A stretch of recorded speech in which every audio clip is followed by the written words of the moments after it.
Hello नमस्कार दोस्तों, ये है रोलैंड XP50 कीबोर्ड। इस कीबोर्ड में बताने जा रहा हूँ कि ये फैक्ट्री रीसेट और क्या बोलते हैं टेस्ट मोड पे कैसे डालते हैं। जैसे कीबोर्ड खरीदने जाते हैं तो टेस्ट मोड पे डाल करके पूरी कीबोर्ड की जानकारी हम पता कर सकते हैं। अंदर से आईसी कौन सी ख़राब है या कुछ भी दिक्कत है, सारा कुछ टेस्ट मोड पर डाल करके इस कीबोर्ड में से पता कर सकते हैं। तो ये कीबोर्ड में अब डालते हैं और देखते हैं कि इसमें क्या क्या ख़राबी है और क्या चीज़ सही है, तो अभी पता चल जाएगी। टेस्ट मोड डालने के लिए दोस्तों एक ये बटन देखें, RPS, और ये M, ये वाली बटन, और एक ये रिदम वाली, ये तीन बटन को एक साथ दबाना है और ऑन करना है।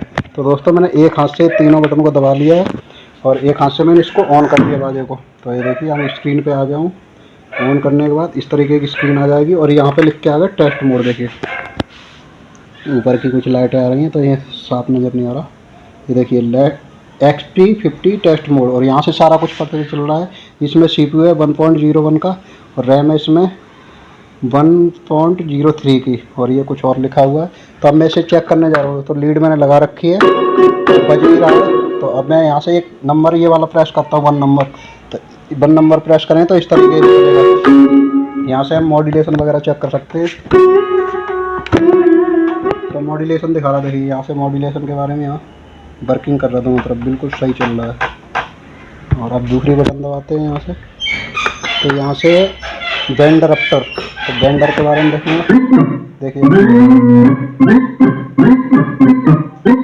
बेंडर भी बढ़िया काम कर रहा है। तो अब तीसरा नंबर दबाता हूँ यहाँ से। एक्सपेंशन इसमें डाले हुए नहीं, तो अभी यहाँ से चौथा नंबर आ गया। इसके बारे में मेरे को पता नहीं। अब यहाँ से चौथे नंबर पे सारे स्विच के बारे में बता रहा है। ये सारी लाइटें जल गई हैं कि स्विच इसमें कौन से सही हैं कौन से ख़राब हैं। तो सारे स्विच आवाज़ करेंगे, पूरे बजा के चला के दिखाता हूँ। सारे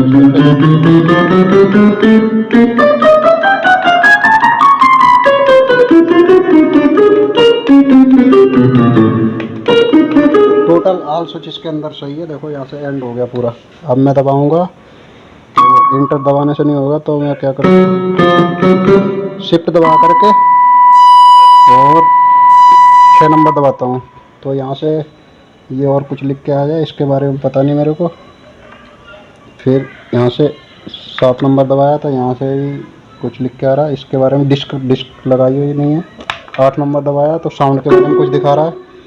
तो मैं यहाँ तो साउंड चेक कर रहा हूँ, तीनों चीज़ें चालू है।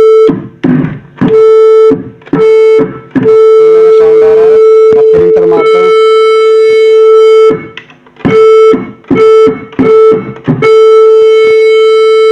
अब इंटर है। यहाँ से चेक और कुछ हो रहा है, और यहाँ पे साउंड ये अलग कुछ दिखा रहा है दोस्तों। तो साउंड इसका सही है बिल्कुल।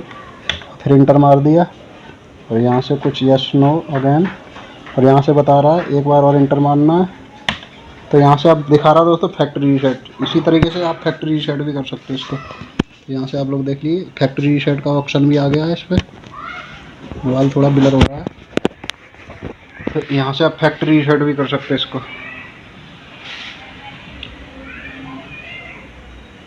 फैक्ट्री रीसेट का आ गया। तो अब इसको अगर यहाँ से इंटर कर देंगे यस और नो, तो ये फैक्ट्री रीसेट हो जाएगा। तो दोबारा से इसको इंटर मार दिया मैंने, पूरा फैक्ट्री रीसेट कर दिया। इसके अंदर टोन पड़ी हुई थी, ख़त्म हो गई समझ लो। ये हो गया पूरा फैक्ट्री रीसेट। अब कुछ नहीं, इसके अंदर कंपनी का है सारा कुछ। हफ्तौन दूसरी डालने के लिए लापेंड डाल दे। तो बाकी आप लोग देख सकते हैं, ये मेरी पूरी दुकान है। अगर कोई भी इंस्ट्रूमेंट सेल परचेज या रिपेयरिंग करवाना है तो हमारी दुकान पे आएँ, और जो भी आइटम आपको रिपेयर करवाना है यहाँ से आ सकते हैं। इधर भी कीबोर्ड लगे हुए हैं और इधर भी लगे हुए हैं बहुत सारे। वीडियो अच्छे लगे तो लाइक शेयर कमेंट जरूर।